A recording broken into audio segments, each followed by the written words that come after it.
I've heard you say you think the US is setting Iran up to be the next fall guy in the Wag the Dog show. Do you think it could really come to open warfare? Yes, I do.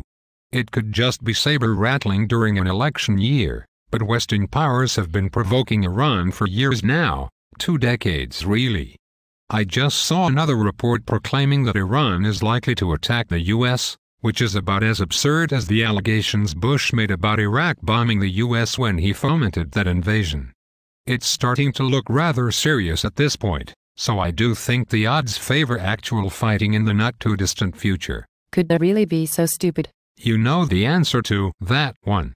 We were dealing with criminal personalities on both sides, and criminals are basically very stupid, meaning they have an unwitting tendency to self-destruction.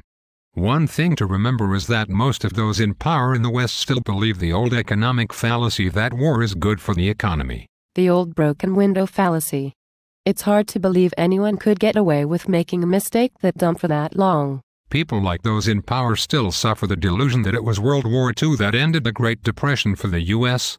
Actually, it was only after the end of the war that the Depression ended, in 1946. Between 1914 to 1946, a very tough time, with WWI, the Great Depression, and WW2, the world economy still grew at something like 1.8%.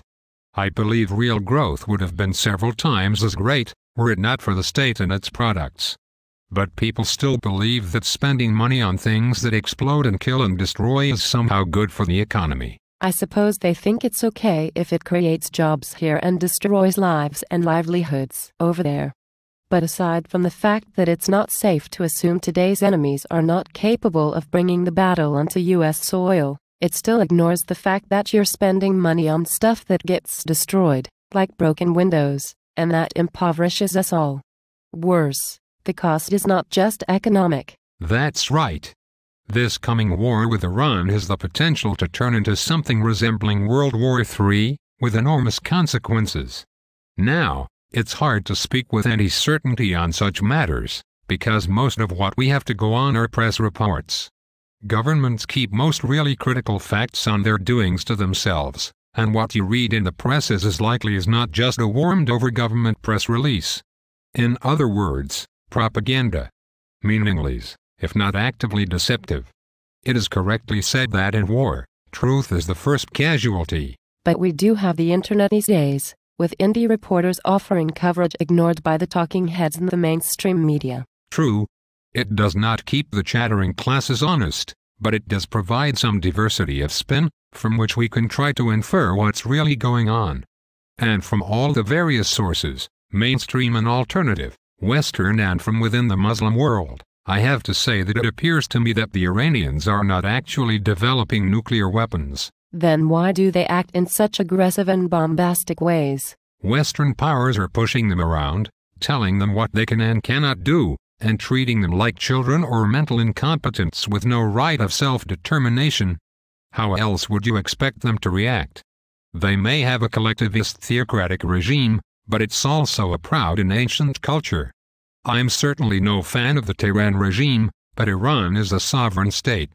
The Iranians resent people from other countries assuming the right to tell them what they can and cannot do with their uranium enrichment program, just as people in the US would if Iranians told them what to do with, well, anything. Do you have specific data to substantiate your view that Iran is not focused on creating nuclear weapons? I was just reading about an official report that says that Iran is still not able to enrich uranium to the level needed to make nuclear weapons.